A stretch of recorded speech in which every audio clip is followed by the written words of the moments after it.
बिस्मिल्लाहिर्रहमानिर्रहीम। अस्सलाम वालेकुम students. 9th class unit number 6 और लेक्चर नंबर 11 है हमारा। न्यूमेरिकल्स टॉपिक है, न्यूमेरिकल प्रॉब्लम्स। पेज नंबर 26 पर आप देख सकते हैं कि आपके न्यूमेरिकल प्रॉब्लम्स की स्टेटमेंट्स लिखी हुई हैं। हम दो न्यूमेरिकल्स की प्रॉब्लम को रीड करेंगे और उसके बाद उनको सॉल्व करेंगे। प्रॉब्लम नंबर 6.6 है, motor boat moves at a steady speed of 4 metre per second. एक मोटर बोट है जो कि initial speed 4 metre per second से मूव करना शुरू करती है। वाटर रेजिस्टेंस, जिस वाटर पर वो मूव करती है उसकी रेजिस्टेंस की जो फोर्स है, ये रेजिस्टेंस भी एक फोर्स होती है, तो उसके ऊपर जो फोर्स उसको मूव करने के लिए लगानी पड़ती है वो 4000, उसके इंजन को 4000 न्यूटन होती है। Calculate the power of its engine, इसके इंजन की पावर कैलकुलेट करें। एक क्वेश्चन तो ये है और दूसरा क्वेश्चन आपके पास, a man pulls a block with a force of 300 newton through 50 metre in 60 seconds. एक आदमी जो कि 60 सेकेंड में 50 मीटर तक एक ब्लॉक को मूव करता है 300 न्यूटन की फोर्स लगाकर। Find the power use by him, उसने जो पावर ये यूज़ की है उसको हमें कैलकुलेट करना है। 6.6 ये भी हमने स्टेटमेंट पढ़ी। वेलोसिटी उसकी 4 मीटर पर सेकंड है, फोर्स जो कि 4000 न्यूटन है, रेजिस्टेंस की फोर्स, पावर कैलकुलेट करनी है। पावर का फार्मूला है work done in unit time, rate of doing work. तो वर्क का formula force multiply by distance है डिवाइडेड बाय टाइम। डिस्टेंस और टाइम को डिवाइड करें तो वेलोसिटी आती है हमारे पास। फोर्स मल्टीप्लाई बाय वेलोसिटी भी पावर के इक्वल होती है। तो अगर हम इसमें वैल्यूज़ पुट करें, फोर्स की जगह 4000 और वेलोसिटी की जगह 4 मीटर पर सेकंड, तो 16000 वाट पावर का जो कि यूनिट है वाट। तो अगर हम 16 को 1000 को किलो में शिफ्ट कर दें तो 16 किलो वाट हमारे पास इसका आंसर आ जाता है। इसी तरह 6.7 है, इसकी भी हमने स्टेटमेंट पढ़ ली थी। फोर्स जो कि एक ब्लॉक को 50 मीटर डिस्प्लेस करने के लिए फोर्स लगानी पड़ रही है वो 300 न्यूटन है और 50 मीटर तक उसको डिस्प्लेस किया है और टाइम जो कंज्यूम हुआ है वो 60 सेकंड है। पावर कैलकुलेट करनी है, पावर का फार्मूला लगाएंगे और इसको F S divided by time, इनकी वैल्यूज पुट करेंगे। फोर्स हमारे पास 300 न्यूटन है, डिस्टेंस 50 मीटर है और टाइम 60 सेकंड है। इसको कैलकुलेट करेंगे तो हमारे पास आंसर आ जाएगा 250 वाट। इसके बाद हम क्वेश्चन नंबर 6.8 की स्टेटमेंट को रीड करते हैं और फिर उसको सॉल्व करते हैं। 6.8, 50 kg man move 25 steps up in 20 seconds. एक आदमी जो कि 50 kg का उसका मैस है, 25 स्टेप्स वो ऊपर जाता है 20 सेकेंड्स में। Find his power if each step is 16 centimetre high. अगर हर स्टेप, जैसा कि ये फिगर में आप देख सकते हैं कि एक लड़का जो कि ऊपर स्टेप्स पे चढ़ रहा है और ये 25 स्टेप्स हैं, जबकि हर स्टेप की जो हाइट है वो 16 सेंटीमीटर है और ये अपने वेट के, इसका वेट 50 kg है और ये अपने वेट के इक्वल फोर्स लगाता है। ये आप देख सकते हैं कि ये वेट के इक्वल फोर्स लगाता है और ये टोटल हाइट इस 25 स्टेप्स कंप्लीट करके इस हाइट तक ग्राउंड से ऊपर चला जाता है। और जो कि टाइम कंज्यूम करता है वो टाइम जो इसने 20 सेकेंड कंज्यूम किया। तो ये इसका हम डाटा बनाएंगे और उसके बाद हम इसको फार्मूला लगाकर इसकी पावर कैलकुलेट करेंगे। उसने इसमें फाइंड हिज पावर, इसकी पावर कैलकुलेट करने के लिए कहा है। अभी हम 6.9 को भी रीड आउट कर लेते हैं, उसके बाद हम दोनों को इकट्ठा सॉल्व करेंगे। Calculate the power of the pump which can lift 200 kilogram of water through a height of 6 metre in 10 seconds. तो इसने एक ही लाइन में सारी चीज़ें आपको बता दी हैं। Calculate the power, power calculate करनी है पंप की जो कि 200 किलोग्राम वाटर, उस वाटर का मैस दिया गया है। 1 लीटर वाटर जो है वो 1 kg के इक्वल होता है, तो लिहाजा यहाँ पर हमें वाटर के किलोग्राम में होने पर कोई एतराज़ नहीं है। तो 200 लीटर वाटर या 200 kg वाटर जो है वो टैंक तक ऊपर ले जाने में, जिसकी जो कि 6 मीटर हाइट है और 10 सेकेंड वो कंज्यूम करता है, तो पावर कैलकुलेट हमने करनी है।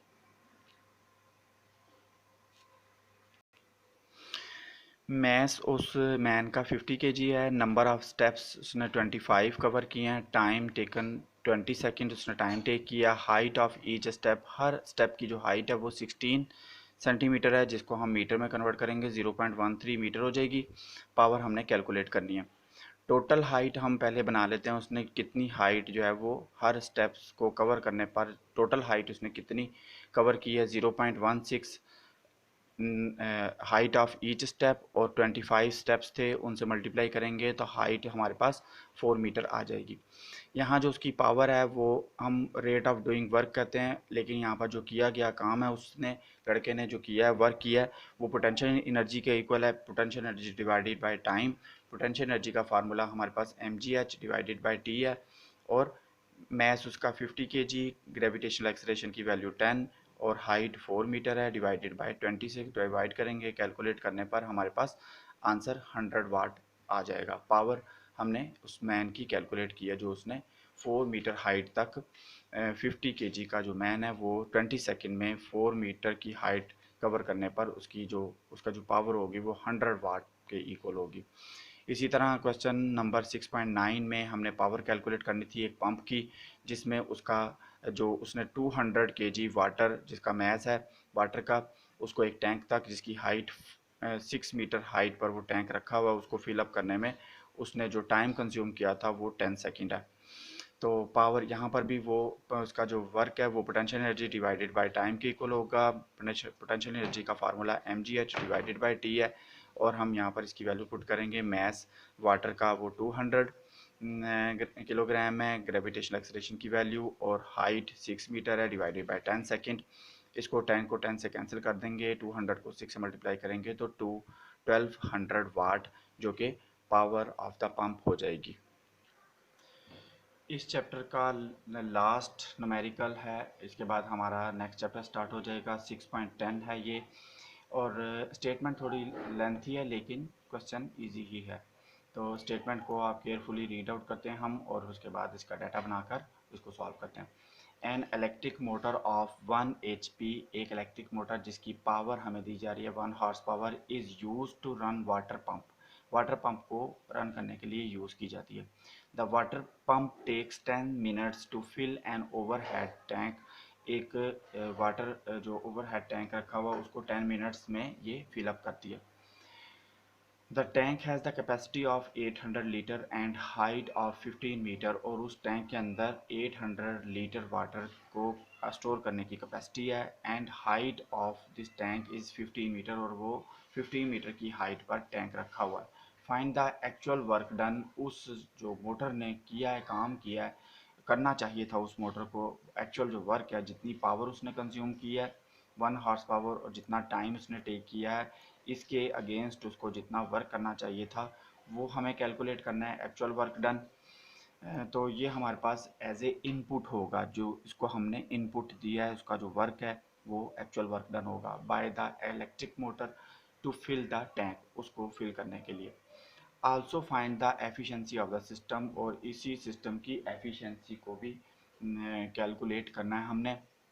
हमने एक्चुअल वर्क डन जो वर्क है वो भी उसका फार्मूला भी हमें आता है, और एफिशिएंसी का भी हमने उसके टॉपिक को पढ़ा था। डेंसिटी ऑफ द वाटर यहाँ दिया हुआ है हमें, mass of 1 litre water 1 kg है, और ये इसके आंसर दिए हुए हैं।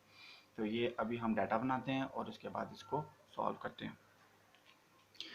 6.10 में हमारे पास इसका डाटा है। Power of the motor 1 horse power जो कि 746 वाट के इक्वल होता है। टाइम 10 मिनट है, इसको हम सेकंड्स में 600 सेकंड्स में कन्वर्ट कर देंगे। Mass of the water 800 kilogram है, हाइट उस टैंक की 15 मीटर है।